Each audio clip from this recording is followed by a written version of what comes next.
GST next gen పేరుతో ప్రధాని మోదీ చిత్రంతో ఉన్న టీ-షర్ట్లను బీజేపీ ఎమ్మెల్యేలు ఎమ్మెల్సీలు ధరించి శాసనసభ మండలి సమావేశాలకు హాజరయ్యారు. ఈ సందర్భంగా ఈ రోజు భారతదేశానికి శుభదినం అని బీజేపీ ఎమ్మెల్యే విష్ణుకుమార్ రాజు అన్నారు. రాష్ట్ర ప్రజల తరఫున ప్రధాని నరేంద్ర మోదీకి ఆయన అభినందనలు తెలిపారు. అలాగే జీఎస్టీ స్లాబ్లను కుదించడంపై సీఎం చంద్రబాబు చేసిన తీర్మానానికి విష్ణుకుమార్ రాజు ధన్యవాదాలు తెలిపారు.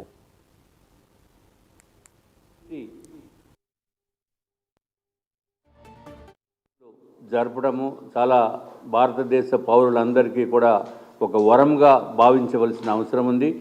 దాని గురించి ఈరోజు భారతీయ జనతా పార్టీకి సంబంధించిన ఎమ్మెల్యేసు, గౌరవ ఎమ్మెల్సీసు, అట్లాగే గౌరవ మంత్రివర్యులు అందరూ కూడా ఒకసారి మీతోటి మిమ్మల్ని అందరినీ కలిసి ఈ రాష్ట్ర ప్రజల తరపున ప్రధానమంత్రి నరేంద్ర మోడీ గారికి మీ ద్వారా మా యొక్క అభినందనలు తెలియచేసుకోవాలనే ఉద్దేశంతో ఈరోజు అసెంబ్లీకి అట్లాగే కౌన్సిల్కి కూడా కొంత టీ-షర్ట్స్ వేసుకుని స్పీకర్ గారు అనుమతితో కాసేపు ఈ టీ-షర్ట్స్ తోటి ప్రధానమంత్రికి నరేంద్ర మోడీ గారికి ధన్యవాదములు తెలియజేయటం గురించి మేము రావటం జరిగింది.